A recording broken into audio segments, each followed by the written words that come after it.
स्वतःला बाळूमामाचा अवतार असल्याचं सांगत आतापर्यंत लाखो भक्तांची फसवणूक करणारा आणि त्याचबरोबर या सगळ्या फसवणुकीच्या नंतर स्वतःची कोट्यवधींची प्रॉपर्टी निर्माण करणाऱ्या मनोहर भोसले विरोधात आणखी एक गुन्हा दाखल झालेला आहे आणि आतापर्यंतचे गुन्हे हे आर्थिक फसवणुकीचे होते। मात्र यंदाच्या वेळेसचा गुन्हा हा महिला अत्याचाराचा गुन्हा आहे। एका गरीब अबला महिलेला कामाच्या बहाण्यानं बोलवून घेत नंतर तिच्यावरती लैंगिक अत्याचार करण्यात आल्याचा आरोप या बाबावरती आहे। नेमकं काय घडलंय हेच जाणून घेणार आहोत। नमस्कार, मी समृद्धी आणि तुम्ही पाहताय टॉप न्यूज मराठी। हे संपूर्ण प्रकरण 2024 मधलं आहे। ही महिला जी आहे ती पुणे जिल्ह्यातलीच राहणारी आहे आणि पुणे शहराच्या जवळपास राहणारी आहे। मात्र गेल्या अनेक वर्षांपासून या महिलेला चांगली नोकरी मिळत नव्हती, हाताला काम नव्हतं, घरात पैसा नव्हता। त्यामुळेच तिला इतर एका महिलेनं असं सांगितलं की तू मनोहर बाबांकडे जा आणि ते तुझे सगळे प्रश्न सोडवतील, तुझ्या सगळ्या अडचणी दूर होतील, तुला पैसे सुद्धा मिळतील, तुला नोकरी सुद्धा मिळेल, असं या महिलेला सांगितलं गेलं। आणि तिच्या बोलण्यावरती विश्वास ठेवून ही जी पीडित महिला आहे ती पुण्यातल्या वडाची वाडी परिसरामध्ये ज्या ठिकाणी या बाबाचा एक आश्रम आहे त्या ठिकाणी जाऊन त्याला भेटली। तिथे भेटल्याच्या नंतर तिला असं सांगण्यात आलं की तुला 4 वेळा या मठाच्या या आश्रमाच्या वाऱ्या कराव्या लागतील, म्हणून तिनं 4 वेळा या वाऱ्या सुद्धा केल्या। त्यानंतर तिला याच आश्रमामध्ये काही धार्मिक विधी करायचे, पूजा करायची आहे, होम हवन करायचंय असं सांगत तिला या आश्रमातली एक खोली राहण्यासाठी दिली। इतर सर्व धार्मिक कार्यांच्या खर्चासाठी म्हणून 11,000 रुपये तिच्याकडून घेण्यात आले।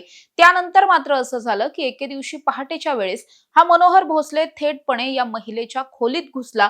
त्यानंतर तिला एका विशेष पूजेचा बहाणा करत कपडे काढायला सांगितले। त्यावर मात्र या महिलेनं स्पष्ट नकार दिला। त्यानंतर सुद्धा हा माणूस थांबला नाही। या माणसानं जबरदस्ती तिच्याबरोबर लैंगिक अत्याचार केले आणि त्यानंतरही हे जर तू कुणाला सांगितलंस तर मग तुझं बरं वाईट होईल वगैरे अशा पद्धतीनं तिला जीवे मारण्याच्या धमक्या दिल्या गेल्या, तिला घाबरवून सोडण्यात आलं।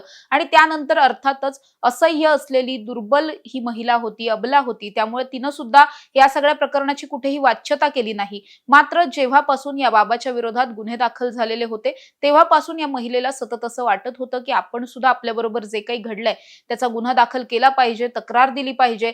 त्यानंतर मात्र प्रचंड हिमतीनं या महिलेनं करमाळ्यामध्ये जाऊन पोलीस ठाण्यामध्ये ही तक्रार दिलेली आहे आणि याच तक्रारीनुसार आता या मनोहर भोसलेच्या विरोधात लैंगिक अत्याचाराचा गुन्हा सुद्धा दाखल करून घेतलेला आहे। त्यामुळे आता या प्रकरणामध्ये आतापर्यंत जर आपण पाहिलं तर आर्थिक फसवणुकीचे अनेक गुन्हे त्याच्या विरोधात होते।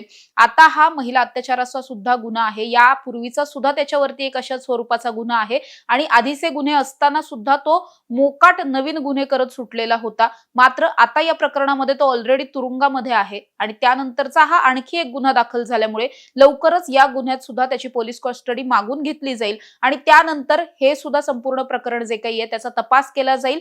कोर्ट कचेरीची सगळी न्यायप्रविष्ट जी काही प्रक्रिया असते ती सुद्धा सुरू केली जाईल आणि या प्रकरणामध्ये सुद्धा या महिलेला न्याय मिळावा यासाठी या मनोहर भोसलेला कठोरातली कठोर शिक्षा झाली पाहिजे अशी मागणी आता जोर धरताना पाहायला मिळते। त्याचबरोबर या महिलेच्या बाबतीत जे घडलं ते इतरही काही महिलांच्या बाबतीत घडलेलं असू शकतं। अशोक खरात सारखं सुद्धा हे प्रकरण असू शकतं। त्यामुळे जर इतर कोणाबरोबर असं काही घडलं असेल तर या महिलांनी सुद्धा समोर यावं आणि या भोंदू बाबांच्या विरोधात किंवा कोणत्याही भोंदू बाबाच्या विरोधात तक्रारी दाखल कराव्यात असं आवाहन हे महाराष्ट्र पोलिसांकडून करण्यात आलंय।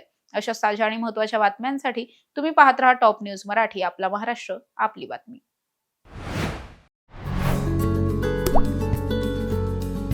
आता जोकासू एसटीपी या अत्याधुनिक जॅपनीज तंत्रज्ञानाने सुसज्ज, quick installation, energy efficient, noiseless blowers, low maintenance या आणि अशा वैशिष्ट्यांनी परिपूर्ण जोकासू एसटीपी तंत्रज्ञान प्रकल्प उभारणीपासून ते विक्री पश्चात समाधानकारक सेवा देणारी, भारताबरोबरच परदेशात देखील प्रकल्पांची यशस्वी उभारणी करणारी company Deccan water treatment private limited.